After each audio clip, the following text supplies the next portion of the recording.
Must pay attention. Cell phones, computers, and tablets. These days, they can outnumber textbooks.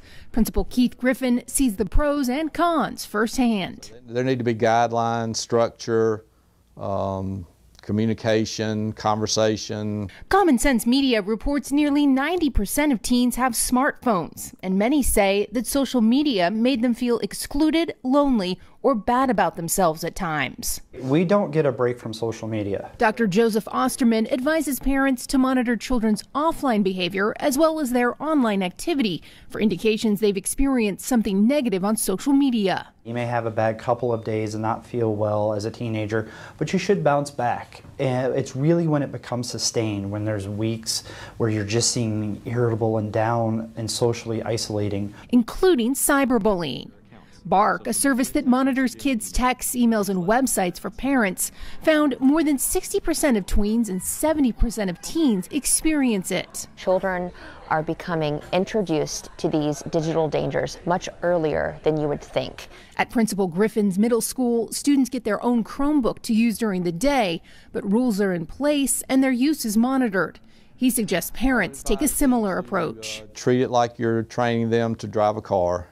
Spend time talking, communicating, going over your home rules about how to use it. Don't let them overuse it. Good lessons for families as they prepare for a new school year. Sarah Dolph, NBC News. Well, up next, it is a common summertime scam, and it's burning people right here in South Texas. Our weekly segment with the Better Business Bureau when we come back.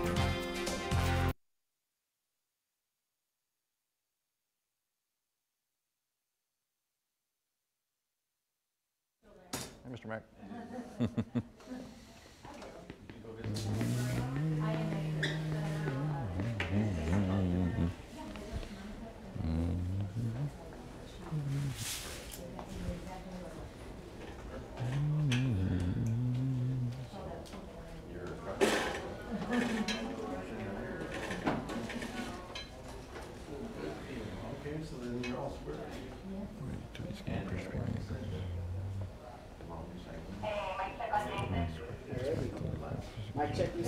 Mic check 1 2 1 2 3 4 5 6 7 8 9 10. Better business, better business, better business.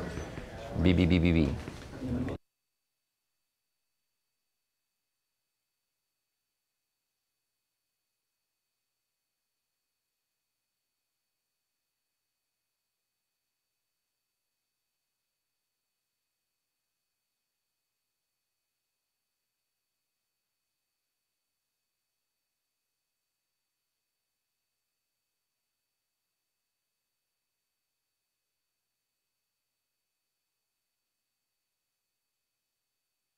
Still building off about 4 months of not knowing what was before. Yeah, so. Yeah. 1 2 3.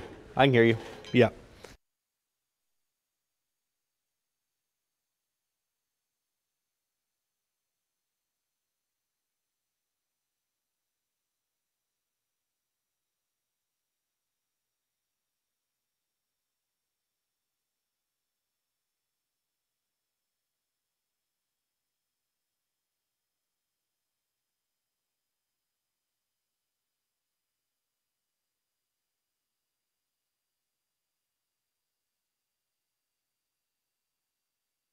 Chris 6 News at noon continues.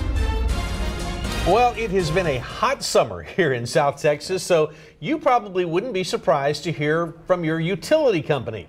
But what if it's somebody else trying to contact you in their name? I've got Jason Mesa here from the Better Business Bureau, and you guys have seen this happen even right here in South Texas, haven't you? That's right. Unfortunately, as the heat gets hotter, and of course sometimes people might be expecting a call from a utility company. Unfortunately, yes, in Laredo, our neighbors to the west, we did see a person who lost over $1,400 thinking it was their utility provider, and in exchange it was a scammer. Really? Now, how did they finally figure that out? Did you guys have to get involved, or? At some point the report came to us, but they exchanged money and calls over time, probably about a month, and over time they did pick up on it finally that it's a scam. They requested money and gift cards.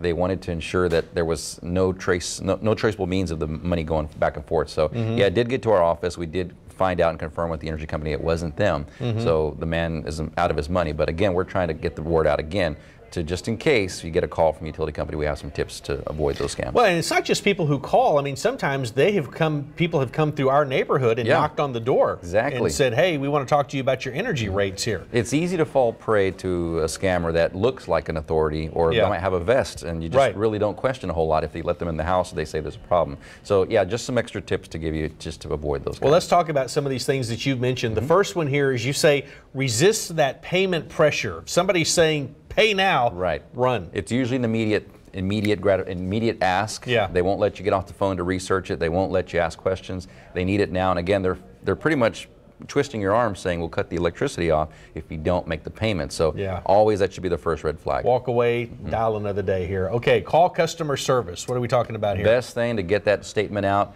Kindly hang up the phone when we do that.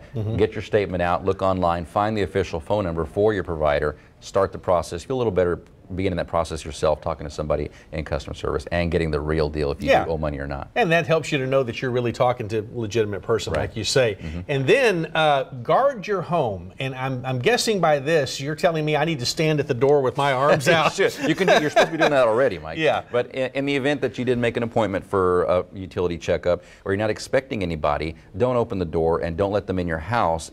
Ask for credentials, and even then, call the company and double check that they're supposed to be in the neighborhood looking at the meters or looking at whatever they need to. And maybe you can just conduct business right there on the front porch instead of having to let somebody come in and see everything you got in your house there. All right. So good stuff. I appreciate that. Yes, sir. All right. If you want to know more, go to our website. It is all there, christv.com. If you want to report a scam, it is bbb.org/scam tracker. Go ahead and take a look at that if you get a chance. Thank you, Jason. Appreciate it. Yes, sir. Hey, so which college majors lead to better paying jobs? That's the question asked in a recent study. We've got the results coming up right after the break.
Chris 6 News at noon continues.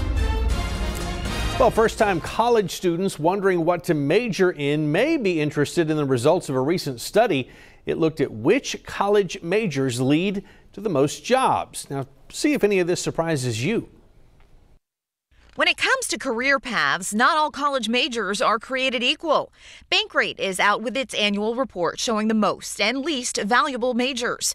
The study ranked 162 majors and looked at factors like median annual income, unemployment rate, and need for advanced degrees. At the top of the list, naval architecture and marine engineering. According to Bankrate, people with that degree earn a median income of $90,000 a year. The unemployment rate was low at 1.6%. Grads were also less likely to need advanced degrees, which avoids even more college debt.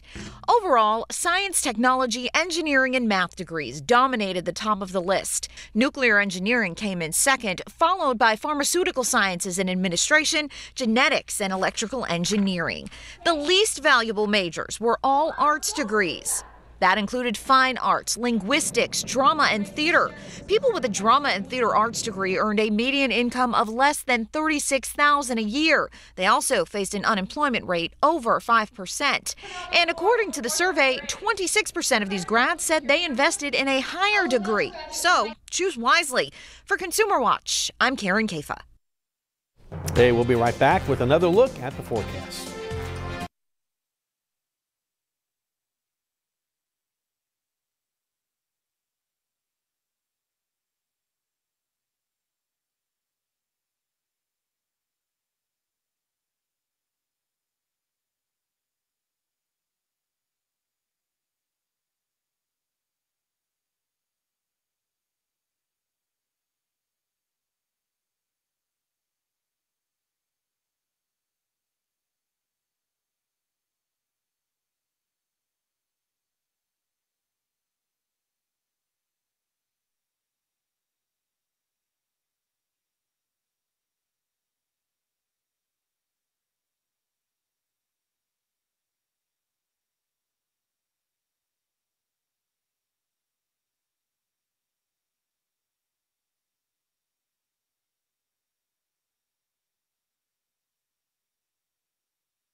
Chris 6 News at noon continues.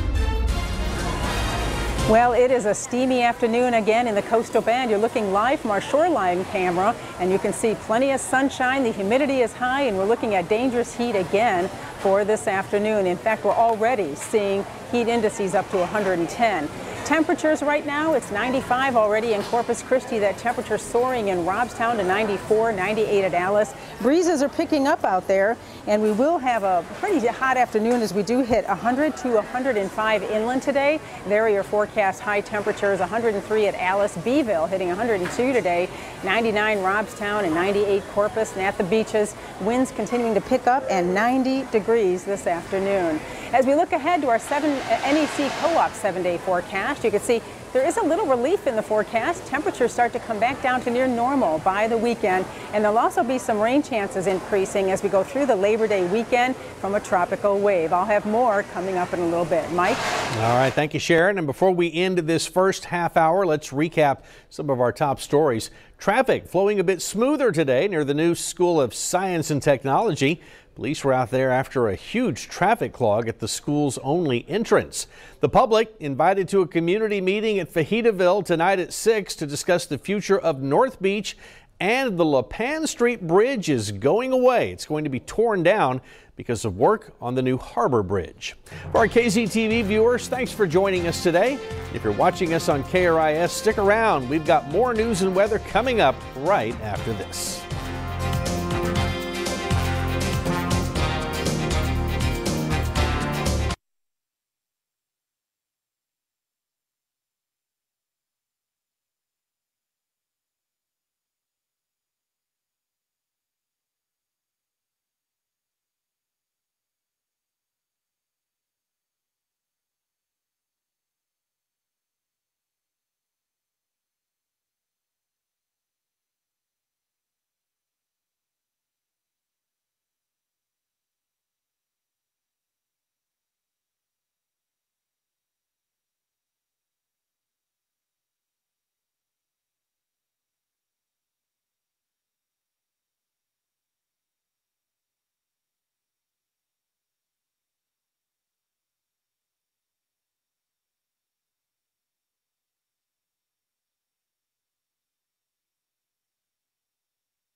From Chris TV, this is Chris 6 News at noon.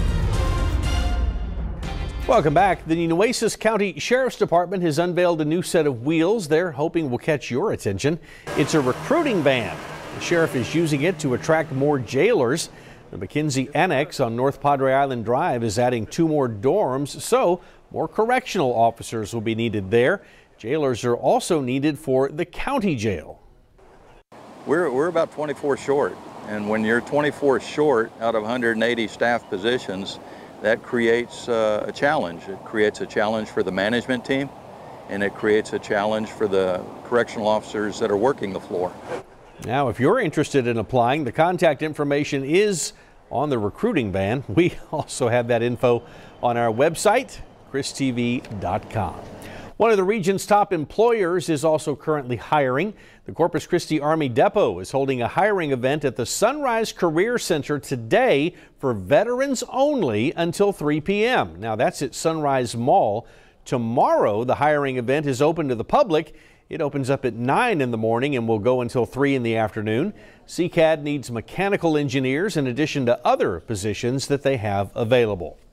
On today's City Council agenda is an ordinance approving more than $1 million for the police department to buy new video systems for its vehicles.